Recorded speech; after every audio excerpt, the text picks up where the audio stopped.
যে আকাশ একসময় মার্কিন যুদ্ধবিমানের জন্য উন্মুক্ত ছিল সে আকাশ এখন বন্ধ। সৌদি আরব, আমিরাত, কুয়েত ও কাতার এই 4 উপসাগরের রাষ্ট্র একসাথে জানিয়ে দিল তাদের আকাশসীমা কিংবা ঘাঁটি ব্যবহার করে যুক্তরাষ্ট্র আর ইয়েমেনে হামলা চালাতে পারবে না।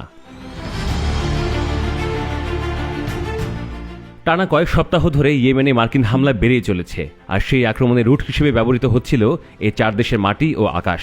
কিন্তু এবার তারা সেই পথে দেয়াল তুলেছে। মিডল ইস্ট আই জানিয়েছে এই সিদ্ধান্তে যুক্তরাষ্ট্রের ম্যাক্সিমাম প্রেশার কৌশল বড় ধরনের ধাক্কা খেয়েছে। এটা যুক্তরাষ্ট্র সহ মধ্যপ্রাচ্যের রাজনীতি ও কূটনীতির জন্য অনেক বড় বার্তা, কেননা হুথিকে লক্ষ্য করে ইয়েমেনে বিমান হামলার জন্য যুক্তরাষ্ট্র আরও উপায় খুঁজছে। 2003 সালের 7 অক্টোবরের পর থেকে জর্ডান ও পারস্য উপসাগর দেশগুলোতে এমনিতেই যুদ্ধবিমান ও পণ্যবাহী আকাশযান মোতায়েন করে আসছিল যুক্তরাষ্ট্র, এবং এই সময়ে আগের চাইতে 50% বিমান মোতায়েন বাড়িয়েছে যুক্তরাষ্ট্র। এই দেশগুলোতে পারমাণবিক বোমাবাহী বিমান B-2ও মোতায়েন করতে চাইছিল যুক্তরাষ্ট্র, কিন্তু তাদের নিষেধাজ্ঞার কারণে বাধ্য হয়ে ভারত মহাসাগরের দিয়েগো গার্সিয়াতে মোতায়েন করেছে। অতীতেও B-2কে হুথির বিরুদ্ধে ব্যবহার করেছে যুক্তরাষ্ট্র। ইরানের মরুভূমির বুকে আবারও এক নতুন গর্জনের অপেক্ষা। বিশ্ব যখন মধ্যপ্রাচ্যের উত্তাপে ক্লান্ত, তখন তেহরান নতুন এক পদক্ষেপের ঘোষণা দিয়েছে। এমন এক পদক্ষেপ যা হয়তো আগামী দিনগুলোয় মধ্যপ্রাচ্যের ভূ রাজনৈতিক ভারসাম্য আরও একবার নাড়িয়ে দিতে পারে। ইরানের পারমাণবিক শক্তি সংস্থার প্রধান মোহাম্মদ ইসলামি ঘোষণা দিয়েছেন, চলতি এপ্রিল মাসের 9 তারিখ ইরান উন্মোচন করবে তার সবশেষ পারমাণবিক সাফল্যগুলো।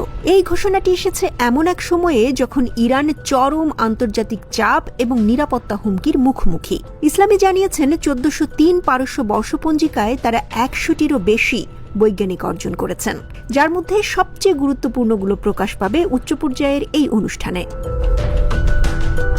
এই ঘোষণার তাৎপর্য কি? কেবল বৈজ্ঞানিক নয়, বরং এটি একটি কৌশলগত বার্তা। বিশ্বকে দেখানো যে নিষেধাজ্ঞা, চাপ কিংবা হুমকি ইরানের অগ্রযাত্রাকে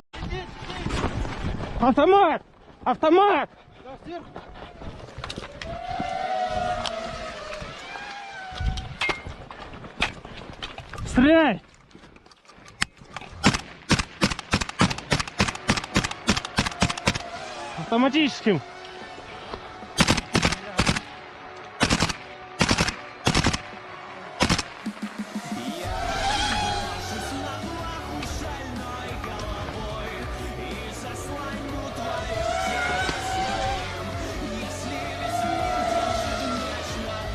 Автоматическим стреляй.